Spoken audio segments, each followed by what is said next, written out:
Assalamualaikum warahmatullahi wabarakatuh. Sahabat-sahabat, marilah kita memanjatkan puji syukur kepada Allah yang telah menganugerahkan nikmat karunia kepada kita semua. Salawat dan salam semoga tercurah kepada baginda tercinta Nabi besar Muhammad sallallahu alaihi wasallam. Alhamdulillah kita masih diberikan kenikmatan dan bisa bertemu dengan semester 5 ya, pada mata kuliah strategi pembelajaran bahasa Arab. Kawan-kawan, ada sedikit perbedaan dengan biasanya mata kuliah strategi pembelajaran itu ada di semester 6 ya. Jadi ada mata kuliah perencanaan pembelajaran bahasa Arab, ada juga mata kuliah strategi pembelajaran bahasa Arab. Nah, biasanya di semester 5 itu perencanaan, di semester 6 strategi. Sekarang dibalik, strategi dulu baru perencanaan. Teman-teman, mata kuliah strategi ini ada bobotnya itu 3 SKS. Apa makna dari 3 SKS itu? 3 SKS itu artinya adalah kurang lebih ya 50 menit kali 3 atau 2 jam setengah di kelas, dan 2 kali 2 jam setengah di luar kelas. Jadi kawan-kawan harus dalam 1 minggu itu harus memikirkan mata kuliah ini sebanyak 7,5 jam ya. Jadi 7,5 jam itu adalah porsi minimal yang harus kawan-kawan gunakan untuk mata kuliah ini. Kawan-kawan, oleh karena mata kuliah ini 3 SKS, maka mata kuliah ini sangat penting ya. Jadi kalau mata kuliah ini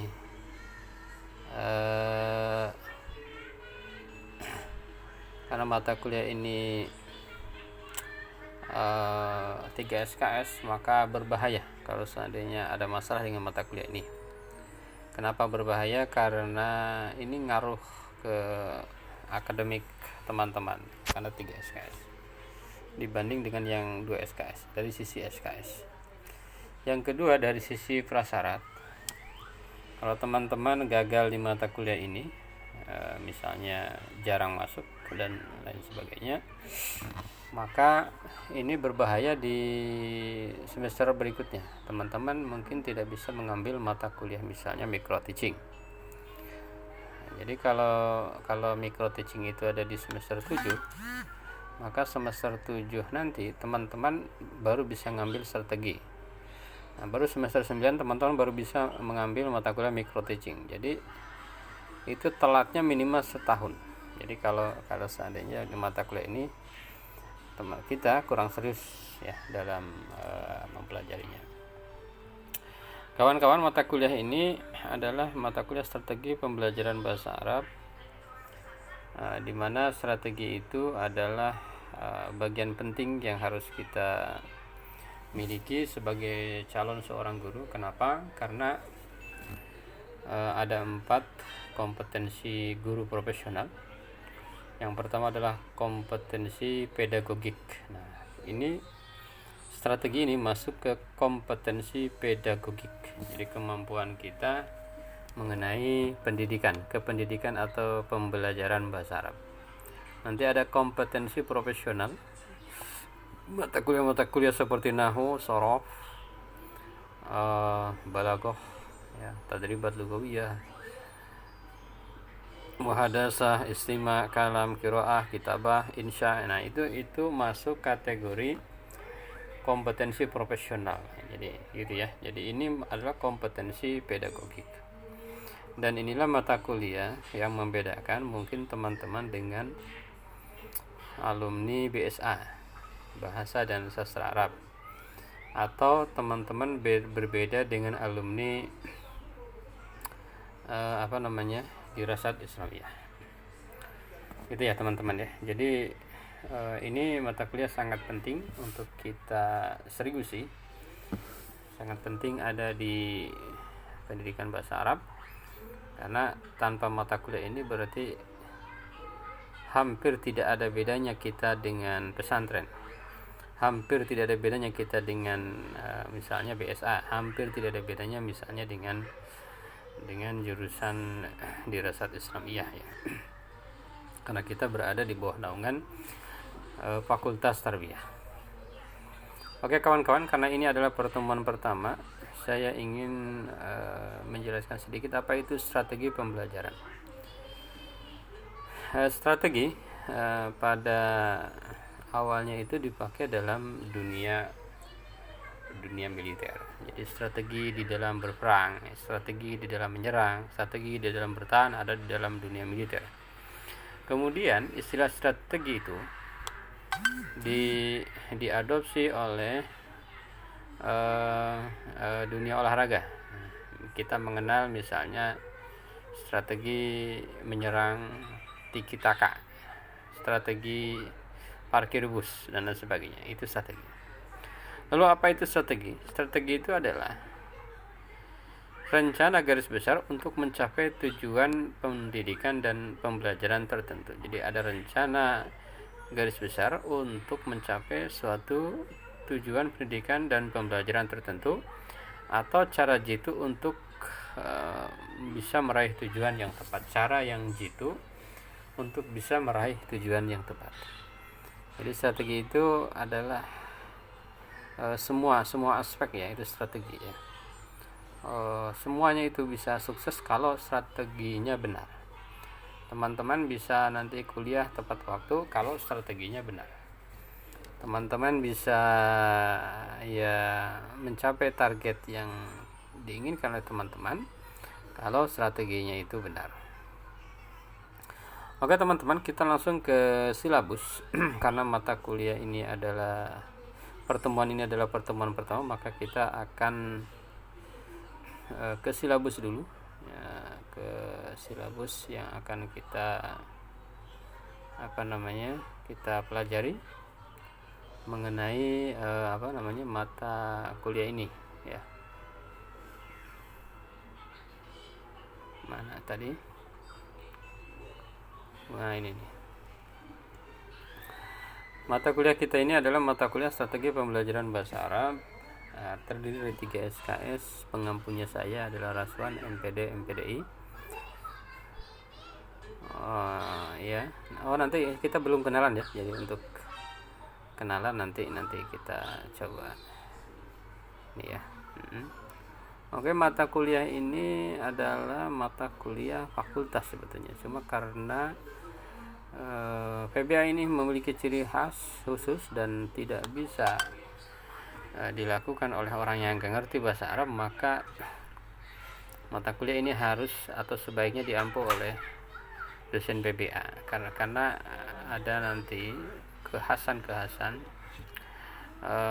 di dalam pembelajaran bahasa Arab. Teman-teman, mata kuliah ini adalah mata kuliah yang membuat mahasiswa mampu membuat rencana strategi pembelajaran yang efektif dan efisien, khususnya pada pembelajaran bahasa Arab di lembaga-lembaga pendidikan formal, non formal, termasuk di madrasah, bahkan informal ya, non formal, informal. Gitu ya. Mahasiswa mampu menjelaskan dan melaksanakan berbagai pendekatan, model, strategi, metode, teknik, dan taktik dalam pembelajaran bahasa Arab yang meliputi pembelajaran aspek linguistik, unsur bahasa dan keterampilan berbahasa, aspek komunikatif dan kompetensi budaya, untuk menghadirkan pembelajaran bahasa Arab yang efektif dan efisien, aktif, inovatif, komunikatif, menyenangkan, menggembirakan, dan berkualitas. Metode yang digunakan dalam pembelajaran mata kuliah ini adalah ceramah, tutorial, seminar, membaca artikel, riset mandiri, diskusi, presentasi, dan penugasan yang berbasis pada pendekatan kontekstual dan pemecahan masalah. Bentuk penilaiannya yaitu dengan observasi, performa, makalah, tugas individu, tugas kelompok, kuis, esai, seminar, presentasi, keterlibatan dalam diskusi, kinerja, dan berbagai tes. Sahabat-sahabat atau teman-teman ya, capaian pembelajarannya yang ditugaskan untuk mata kuliah ini adalah pertama SP, sikapnya adalah sikap menjunjung tinggi nilai-nilai etika akademik yang meliputi kebebasan akademik dan otonomi akademik. Yang kedua, menunjukkan pengetahuan tentang teori pendidikan dan pedagogi secara umum dan spesifik untuk kepentingan pendidikan bahasa Arab. Yang ketiga, memiliki kemampuan pedagogik dalam kaitannya dengan pembelajaran bahasa Arab. Yang keempat, memiliki kemampuan dalam bekerja secara kolaboratif di dalam kelompok dan menghargai nilai kerjasama dengan orang lain, keterampilan belajar sepanjang hayat untuk mengembangkan personal dan profesional sesuatu dengan kemajuan ilmu pengetahuan dan teknologi. Capaian pembelajaran kitanya adalah sikapnya adalah menunjukkan sikap kritis, partisipatif, dan tanggung jawab dalam melaksanakan tugas. Yang kedua, PP pengetahuan, memiliki pengetahuan konseptual tentang berbagai pendekatan, model, strategi, metode, teknik, dan taktik dalam pembelajaran bahasa Arab. Ya, yang PP 12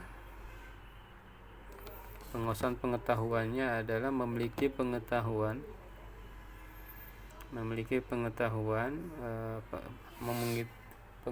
prosedural tentang cara merancang rencana pembelajaran bahasa Arab yang efektif dan efisien, khususnya pembelajaran bahasa Arab pada lembaga-lembaga pendidikan formal ataupun non-formal termasuk madrasah.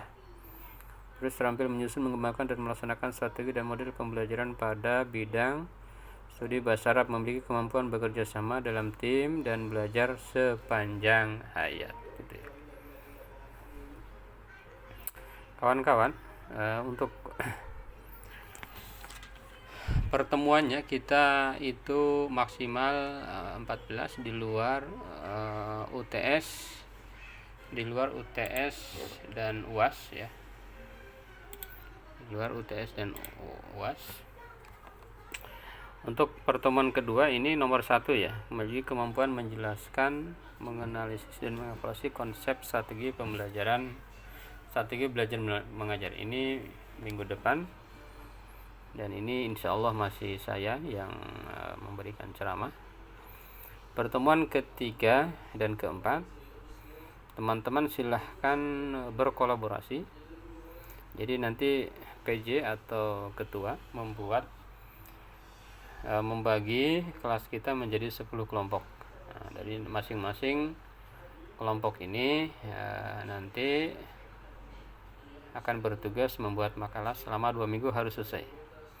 Dan di minggu kedua besok masih saya, minggu ketiga, keempat, minggu kelima itu udah presentasi kelompok pertama dengan cara presentasi di-upload di YouTube. Kemudian ketika waktu pembelajaran berarti YouTube-nya itu sudah siap untuk di-share. Setelah presentasi kelompok, maka nanti ada paparan dari pengajar. Setelah ada paparan dari pengajar, nanti ada tanya jawab. Setelah tanya jawab nanti teman-teman kelompok tersebut mempraktekkan salah satu metode aktif ya. Misalnya mempraktekkan metode jigsaw dalam pembelajaran bahasa Arab. Nah, dipraktekkan oleh kelompok itu dan mempraktekannya sekali lagi di YouTube kan. Jadi dalam pertemuan itu ada 2 tugas. Yang pertama adalah makalah, yang kedua mempraktekkan satu metode aktif. Ini pertemuan kelima dan selanjutnya ini dari nomor 2 sampai dengan nomor 18, 2 sampai dengan 18. Nanti nomor 7 itu karena UTS berarti kita hilangkan. hilangkan dari pembahasan maksudnya. Jadi 2 sampai 8 artinya ada 16 bahasan. Nah, 16 bahasan ini akan menjadi 10 kelompok gitu ya. Oleh karena itu maka kelompok 1 ini nomor 2, kelompok 2 nomor 3, kelompok 3 nomor 4 dan 5, kelompok 4 nomor 6 dan 8, kelompok kelima nomor 9 dan 10, kelompok 6 nomor 11 dan 12, kelompok 7 nomor 13, 14, kelompok 8 nomor 15, 16, kelompok 9 nomor 17, kelompok 10 nomor 18 gitu ya. Untuk nomor 17 dan 18 ini teman-teman harus memiliki kemampuan membaca bahasa Arab lebih. Kenapa? Karena ini dibutuhkan ini dibutuhkan kemampuan membaca bahasa Arab yang lebih ya. Ini nanti silahkan bagi-bagi menjadi 10 kelompok. Bukunya bebas ya, bukunya bebas. Dianjurkan menggunakan buku-buku jurnal ya, menggunakan jurnal. Nanti yang buku untuk kelompok 9 dan 10 nanti kita share, ada buku dalam bentuk PDF-nya. Teman-teman, nanti tugasnya ada 3. 1, membuat makalah kelompok. Ini ada aturan penilaiannya ya, minimal 8 halaman penilaian untuk makalah kelompok. Yang kedua ada tugas membuat strategi pembelajaran bahasa Arab. Nah, jadi nanti di akhir perkuliahan teman-teman ditugaskan, UASnya itu membuat satu strategi pembelajaran bahasa Arab, dipraktekkan dan diupload di YouTube. Kemudian ada tugas membuat observasi pembelajaran, karena ini dalam masa Covid maka ini di pending dulu ya. Yang pertama, tugas pertama di pending. Ini tugasnya hanya 2, membuat makalah kelompok, presentasi, lalu praktek 1 metode aktif ditambah dengan membuat 1 strategi pembelajaran untuk tugas UAS. Model penilaian kita ini menggunakan format 5, 2, 3. 5 formatif, 2 UTS, 3 UAS ya. Saya kira itu. Nanti silahkan jika ada yang ditanyakan boleh ditanyakan. Ini untuk memperkuat selain daripada pertemuan melalui Google Meet atau Zoom ya. Jangan lupa teman-teman bahwa absen kita itu 1 di Google Form, Google Classroom, 2 di YouTube. Kalau di pertemuan itu ada YouTube-nya gitu ya. Di YouTube kalau di pertemuan itu ada YouTube, dengan cara di YouTube bagian komentar mengisi kolom komentar dengan menyebutkan nama dan NIM gitu ya. Kalau tidak ada datanya, maka di akhir nanti akan direkap oleh PJ, maka akan ketahuan siapa yang menghendaki, akan ketahuan siapa yang kehadirannya sedikit dan lain-lain. Terima kasih, itu saja yang bisa disampaikan. Pertanyaan-pertanyaan bisa diobrolkan atau didiskusikan melalui chatting, baik di Google Classroom atau di WA. Terima kasih. Assalamualaikum warahmatullahi wabarakatuh.